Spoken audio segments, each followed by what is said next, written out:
નમસ્કાર, આપ જોઈ રહ્યા છો યુટીસી ન્યૂઝ। સુરતમાં 8મા ધોરણમાં અભ્યાસ કરતી એક વિદ્યાર્થીનીએ જીવન ટૂંકાવી લીધું છે।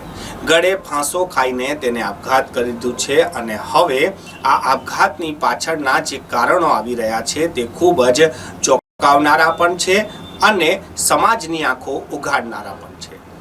સુરતની 8મા ધોરણમાં ભણતી આ જે વિદ્યાર્થીની છે તેને ઘરે ગળે ફાંસો ખાઈ લેતા હવે પરિવાર શાળા પર આક્ષેપ લગાવી રહ્યું છે। પરિવારનું કહેવું છે કે વિદ્યાર્થીનીની ફી બાકી હતી અને શાળા દ્વારા તેને પ્રતાડિત કરવામાં આવતી હતી। પાછલા 2 દિવસથી તેને શાળાની બહાર બેસાડવામાં આવતી હતી, ટોયલેટ પાસે ઊભી રાખવામાં આવી હતી, જેથી આ વિદ્યાર્થીનીએ ગળે ફાંસો ખાઈ લીધો। આ સમાજ માટે કેટલી શર્મસાર કરનારી ઘટના છે કે એક દીકરીને ભણવું છે અને તેની ફી બાકી હોવાના કારણે શાળા દ્વારા જે તેને ટોર્ચર કરવામાં આવે છે અને તેના કારણે આ વિદ્યાર્થીનીએ ગળે ફાંસો ખાઈને આપઘાત કરી લીધો, કેમ કે જે શર્મિંદગી શાળા દ્વારા તેને સૌથી બધાની સામે જે કરવામાં આવી એ એનાથી સહન ના થઈ। બીજી બાજુ શાળાનો પર આક્ષેપ છે કે વિદ્યાર્થીની અનિયમિત છે એટલે શાળાએ આવતી નથી, પરિવાર તેને શાળાએ મોકલવા રાજી નથી એવું શાળાનું પણ કહેવું છે। આ સમગ્ર મામલે હવે પોલીસ સ્ટેશનમાં ફરિયાદ લખાઈ ગઈ છે અને પોલીસ પણ એક તપાસ કરી રહી છે। ડીઓએ પણ એક જાંચ કમિટી બેસાડી છે।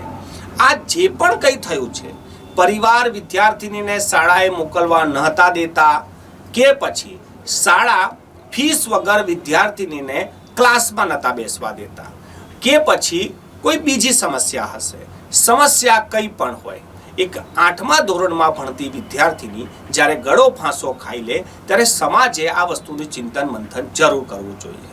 જન્મ અને મરણ આ એક 2 વસ્તુ સત્ય છે, જે જન્મ્યો છે તે મરશે, પરંતુ આપણા ત્યાં જ્યારે કોઈ આવી રીતે જીવન ટૂંકાવી દે ત્યારે આપણે ચિંતા કરતા હોઈએ છીએ કે આને એવી તો શું સમસ્યા હશે, એ સમસ્યા એની વ્યક્તિગત છે કે સમાજ દ્વારા પેદા કરવામાં આવી છે, તો આપણે એનો રસ્તો પણ શોધતા હોઈએ છીએ।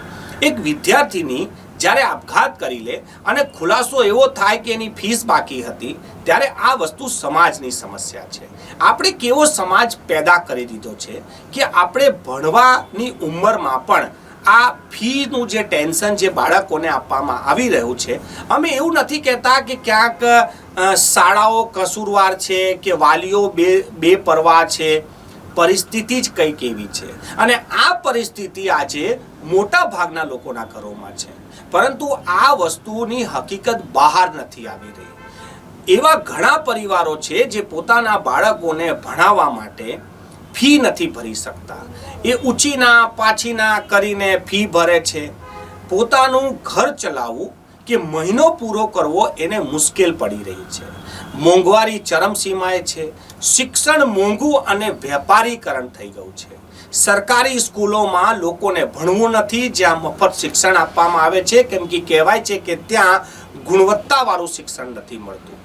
આ બધી સમસ્યાઓ જે પેદા થઈ ગઈ છે, આ એક એવો ચક્રવ્યૂહ છે જેમાંથી કોઈ બહાર નીકળી નથી શકતું અને આપણા સમાજ અને આપણી સરકાર એવી કોઈ વ્યવસ્થા પણ નથી કરતું કે આ ચક્રવ્યૂહમાંથી માણસ બહાર નીકળે।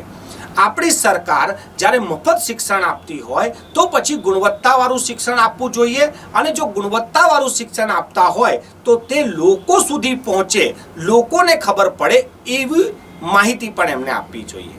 ખાનગી સ્કૂલો જે રીતે ફી વધારો કે પછી ફીની ઉઘરાણી કરતી હોય છે, ખાનગી શાળા છે એટલે સ્વાભાવિક છે કે એમને ફી પણ ઉઘરાવવી પડે, પણ જે રીતે ઉઘરાણી કરે છે એ માણસ, એ જે બાળકનું જે માનસ છે એને ટોર્ચર કરી નાખે છે, એમને માત્ર પોતાનો ધંધો દેખાય છે। શાળાઓ તો ક્યારની બંધ થઈ ગઈ છે, હવે તો વેપાર શરૂ થયો છે। ખાનગી શાળાઓએ જે રીતે બેફામ પોતાનો વિકાસ શરૂ કર્યો છે અને વિદ્યાનો વિકાસ રોકી દીધો છે, આજે જે શાળાઓ લાખોની ફીસ લે છે, હજારોની ફીસ લે છે, એમનું પણ શિક્ષણ સ્ટાન્ડર્ડ ક્યાં છે? કયો છોકરો એમની સ્કૂલમાંથી ભણીને કલેક્ટર કે ડૉક્ટર કે એન્જિનિયર બની ગયા છે? ગણ્યા ગાંઠા કોઈ વિદ્યાર્થી બની જતા હોય તો એ તો વિદ્યાર્થીની લાયકાત છે, શાળાનું એમાં યોગદાન જ ક્યાં છે? શાળાઓ તો માત્ર ફી ઉઘરાવવામાં પડી છે।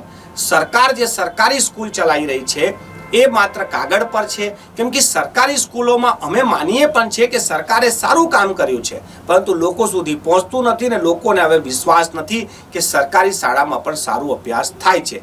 એટલે મધ્યમ વર્ગના લોકો પ્રાઇવેટ તરફ જાય છે સારા શિક્ષણ માટે, પરંતુ ત્યાં તો મોત મળી જાય છે. સુરતની આ જે ઘટના છે આ માત્ર સુરતની નથી, સમગ્ર દેશમાં આવી જ પરિસ્થિતિ છે કે વાલીઓ પાસે ફી ભરવાના પણ રૂપિયા નથી અને આવા અનેક વિદ્યાર્થીઓ રોજ શાળામાં શર્મિંદગી પણ મહેસૂસ કરે છે, શર્મિંદા થાય છે, વાલીઓને આવીને બતાવે છે, પરંતુ પૈસા ના હોય તો ફીસ ક્યાંથી ભરે? આવી સમસ્યા બધી જગ્યાઓ પર છે. આપણે આ એક ઘટનાને જોઈને આપણે એક સબક લેવો જોઈએ અને આ જે ચક્રવ્યૂહ છે એનાથી કેવી રીતે આપણે બહાર આવીએ અને આપણા બાળકો કે આપણા દેશનું ભવિષ્ય કેવી રીતે બચી શકે તેના માટે આપણે ચિંતન મંથન જરૂર કરવું જોઈએ.